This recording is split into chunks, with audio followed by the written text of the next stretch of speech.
Now, the double bass has so many issues, but it almost becomes an obsessive desire to overcome them, I think, when you decide for real you are going to become a double bass player. So the first and most obvious problem with the double bass is the size. They are massive. And generally, we don't actually play a full size. The full size is even bigger than the one that you usually see in the orchestra. So generally speaking, we play a 3/4. There are smaller sizes for smaller students, but they are all really big. So usually they're I would say they're more cumbersome than the humanoid that plays them. So they may not be as heavy, but the weight distribution is very awkward. It's a dead weight, obviously. It's not a living organism that can aid when it's being picked up. It's fragile. You know, the bridge is fragile. I have dropped my double bass a couple of times. Once it was perched on its wheels and I was trying to get it to the university and it fell flat on the bridge. I mean, absolutely distressing. And we got it into the orchestra hall and had to readjust the bridge and everything. It was such a drama. It really was. I'm very clumsy though, and I should never have left it unattended on its wheels, so never do that. Now, let's talk about the wheels, actually. I bought a pair of wheels, so the two wheels on a sort of strut, if you like, and lots of webbing and elastic things, and you put it on the side of the instrument and as securely as possible. It's not 100% secure. It can fall off a bit or it can slip sideways, etc. But you do the best you can and you adjust it accordingly. And that means that I can drag it to my car, which is probably 600 yards, maybe, about 600 yards, I'd say, with ease, because picking it up and, slinging it over my shoulder is not an option. There are straps on the gig bag, but they're not particularly good. I mean, if you put one of those over your shoulder, you are really going to hurt yourself. You can do it just about to get it into the car.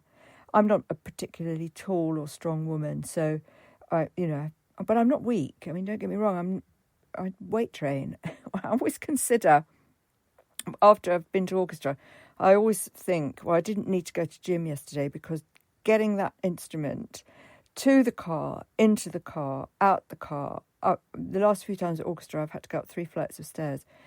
That is like a gym workout.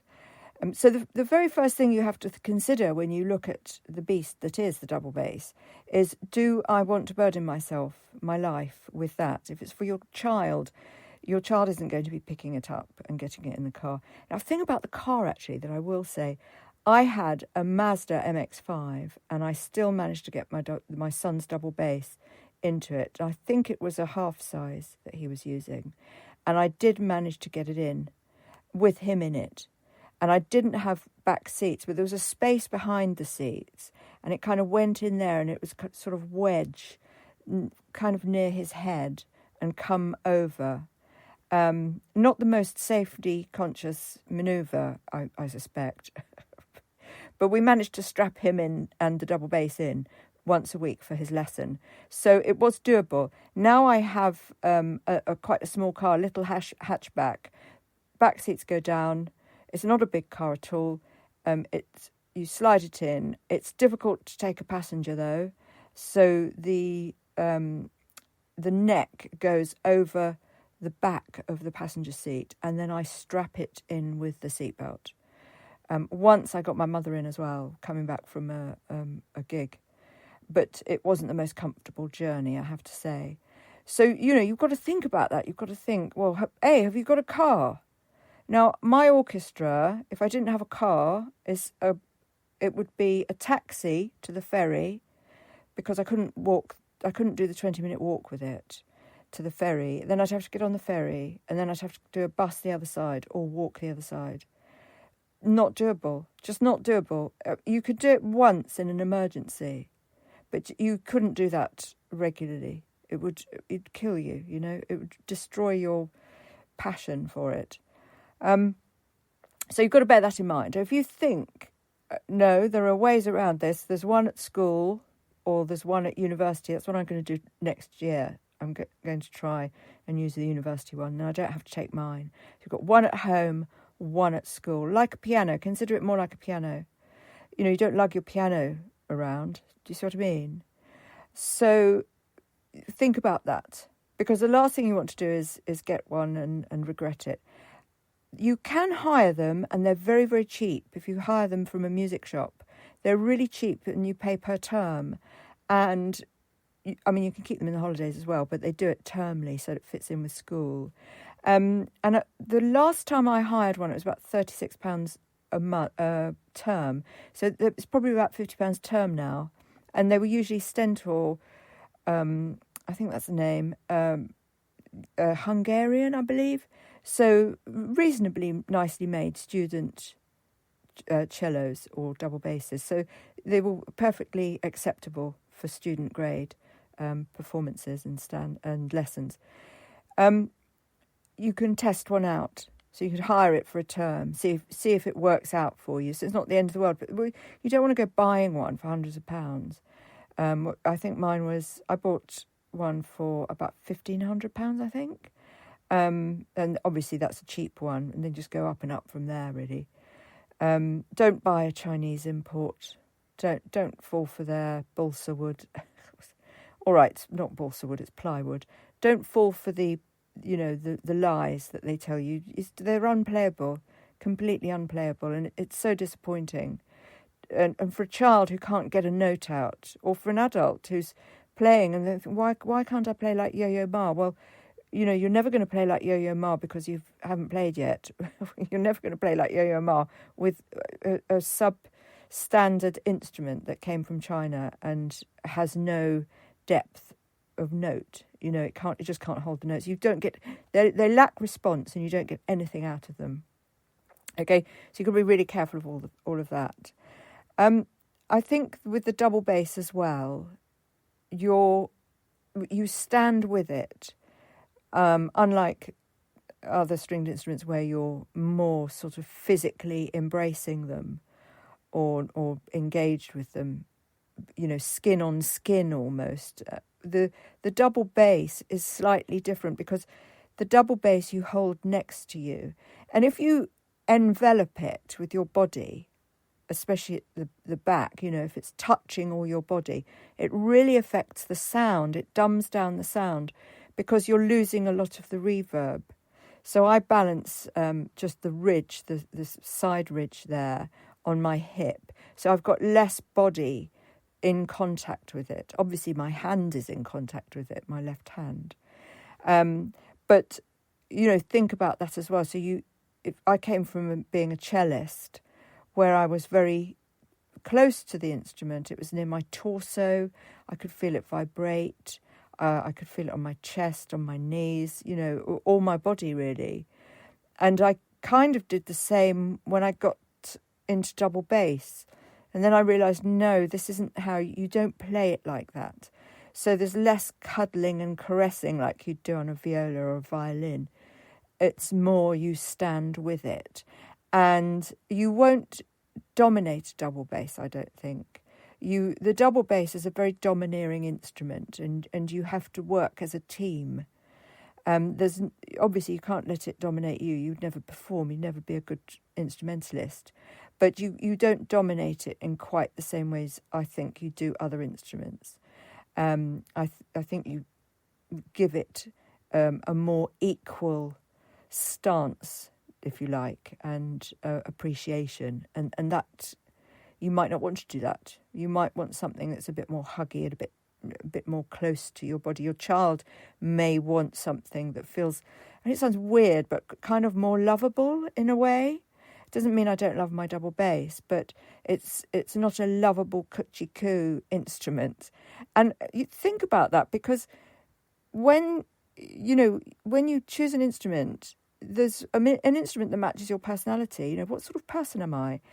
If you're the sort of person that wants to play something subtle and gentle, maybe in the back of the orchestra, do you what instrument do you choose? I mean, the viola is quite good at that for an introvert instrumentalist, I would think, because they're not getting the solo parts for a start. They're not getting the group energy volume that the violinists do.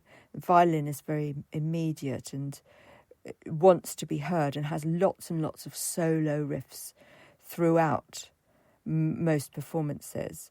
So think about that as well. The double bass isn't quiet.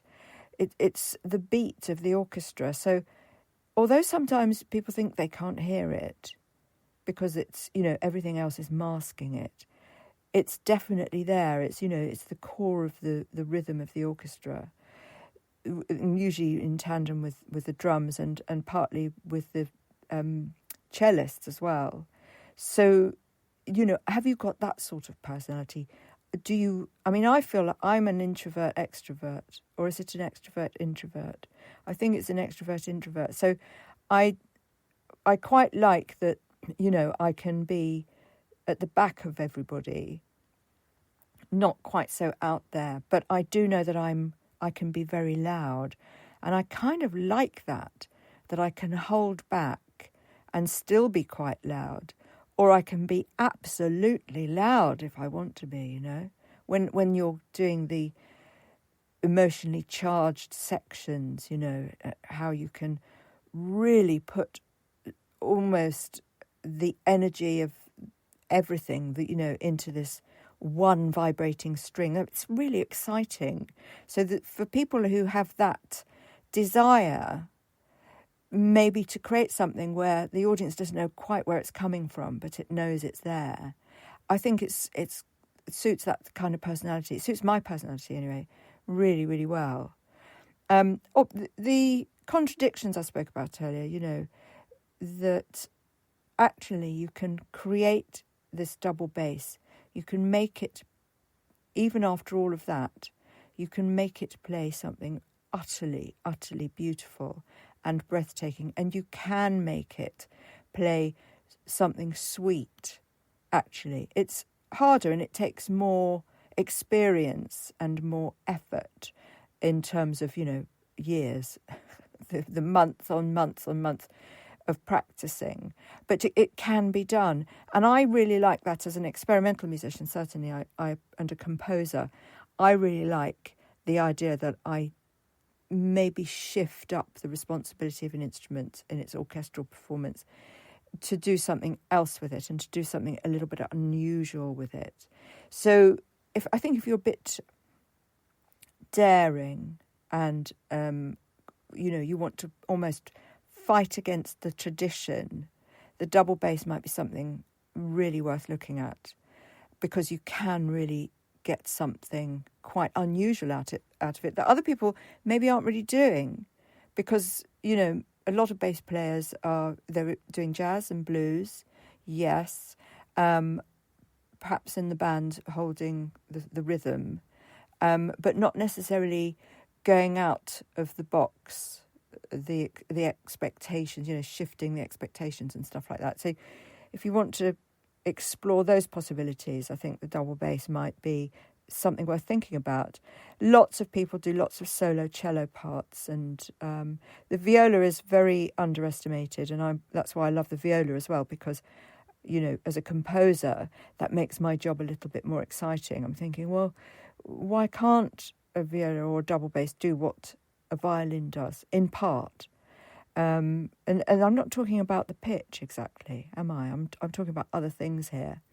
I'm talking about the central experience of an effect and a vibration. So I'm going through all the instruments today, so I'll be doing piano and I'll be talking about the string setup and tuning as well. So stay around, it's the holiday, it's time to relax and chill and maybe think about what instrument you're going to play.